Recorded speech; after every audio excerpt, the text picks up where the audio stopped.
Astor Vitali nos acompaña en esta noche. El de ¿Cómo estás? buscar, buenas noches, ¿qué tal? Creo que el de buscar, ¿qué hacer? El oficio de filósofo era el de buscar el sentido de la existencia, queda muy pedante, pero es lo que hay. ¿Es eso o estar en, este, no sé, en redes sociales? Y no, si tuviera que pensar seriamente, yo sí creo que el de El buscar, de el de buscar. investigar, el de la curiosidad, el de preguntar, sí, el de indagar sería el oficio. Igual me gustaría, hay una anécdota de Borges que en un momento le dicen en una presentación, bueno, no vamos a presentar, no vamos a decir todo lo que es, y él Ujú. interrumpe y dice, ¿por qué? A mí me gustaría saber quién soy.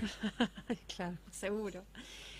Astor nos viene a presentar, bueno, entre todas las actividades que está realizando, viene a presentar, pues vamos a hablar también del Espacio El Jilguero, Oficios Subterráneos, que es un libro en el cual van a encontrar 8 cuentos que realmente son muy atrapantes y que realmente están muy bien contados. Oficios Subterráneos es el libro que está presentando y justamente habla de estos oficios, ¿no? De estas personas. Eh, ¿Cómo fue? ¿Por qué, primero que nada, hablar de oficios? ¿Por qué vos decís, bueno, estoy en la búsqueda, ¿no? Eh, por, ¿Por qué encarar un libro de esta manera y no de otra cosa? Bueno, gracias en principio por lo que dijiste del libro y de los cuentos. Y en segundo término, el título del libro, Oficios Subterráneos, alude a otro título de otro libro, Los Oficios Terrestres, de Rodolfo Walsh. Que es el cuento donde está, bueno, el famoso cuento de esa mujer Ujú, que se pone desde la perspectiva de la charla de un periodista con quien siguió la suerte del cadáver de Vaperón. eh, y es un texto en el cual Walsh, un libro a través del cual Walsh va trabajando sobre todo con la forma literaria, ya no es el Walsh que trabajaba con Daniel Hernández, el que era su personaje clásico de investigador policial, ujú. sino otro Walsh modificado por las circunstancias. En este caso son oficios subterráneos, es decir, aquello que es inconfesable sería el lado B de la vida de muchas personas que Mm. trabajan de una cosa, pero su verdadero búsqueda vital va por otro lado.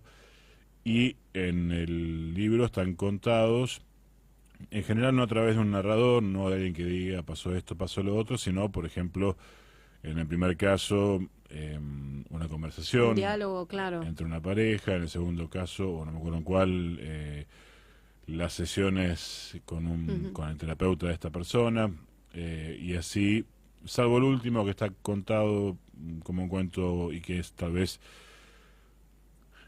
el cierre del oficio de padre, que es un cuento que no tiene nada que ver con los anteriores en el sentido de que remite más a cierta sensación de ternura y de búsqueda en Mm. la tradición y en lo artístico como una posible salida a todo este laberinto que nos hemos puesto como modo de existencia, digo lo que padecemos diariamente, ¿no? Ujú.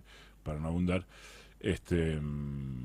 Así que en realidad yo diría que he tomado la consigna de David Viñas, y digo la consigna no de mandato porque son dos cosas Mm. diferentes, que estuvo insistiendo muchos años antes de su muerte con hay que hablar de Rodolfo Walsh, viejo, en este país, que ha pasado de aplaudir el golpe del 55 a la carta abierta a la Junta y a Ujú, combatir, no a morir asesinado como se dice muchas veces solamente, sino a combatir ujú.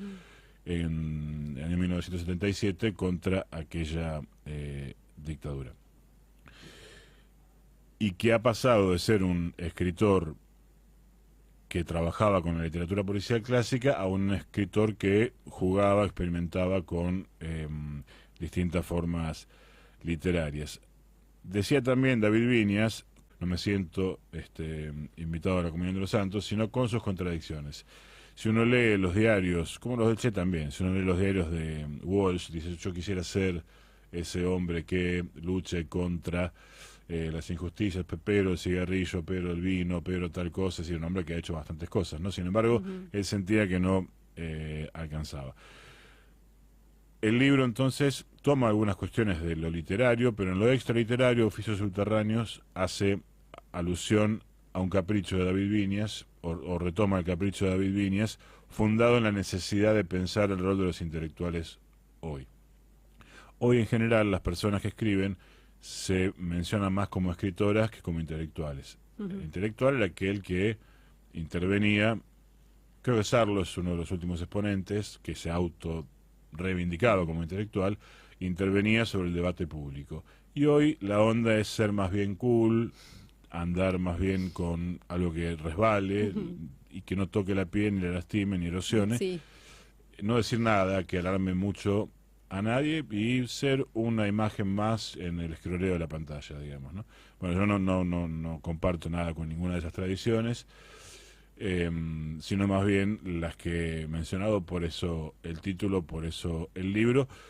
Y el libro habla también sobre los trabajos en la actualidad y sobre qué implica dar la vida trabajando más que trabajar para construir vida, que es más o menos en lo que estamos todos, ¿no? En 2 o 3 trabajos a la vez para pagar Sí. cuotas en cosas en cuotas, y a los 60 y pico vamos a un curso de UPAMI porque nos acordamos que nos gustaba cantar o claro. algo.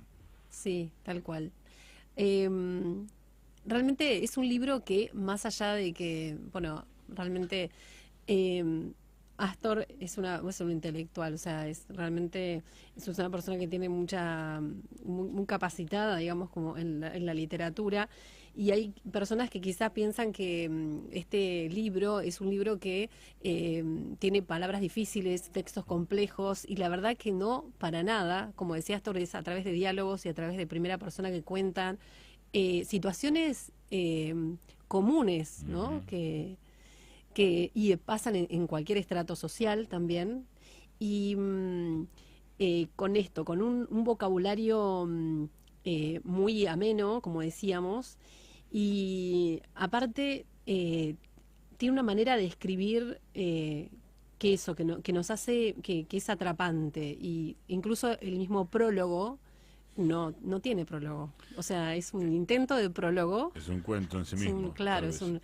es un cuento en sí mismo.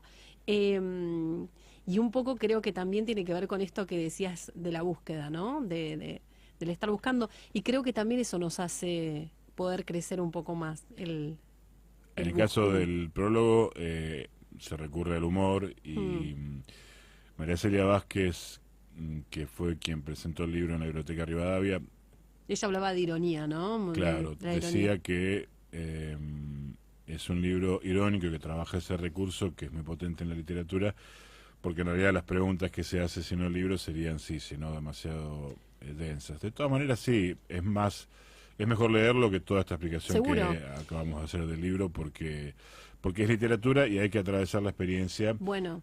concreta. Y creo que cada uno va a encontrar algo Sin duda, con lo sí. cual se identifique. Bueno, Muy cercano hoy sí, por el tema de la vida y el trabajo. Y con respecto a las palabras, una pequeña cosita quisiera decir que ya nos lo aclaró Borges hace mucho tiempo, ¿no? Que si en el libro él decía está la palabra azulado, azuloso, azulino, hay que usar la que se usa en la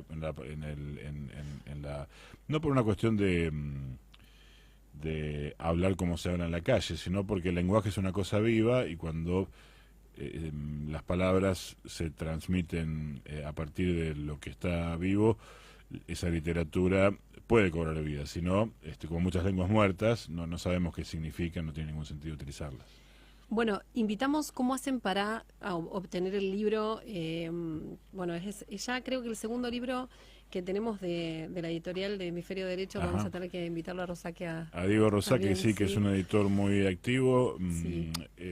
Buscan Hemisferio Derecho HD Ediciones Ujú. en internet, Vamos a o mostrarlo. el título, Oficios Subterráneos, y les va a llevar a la página de la editorial.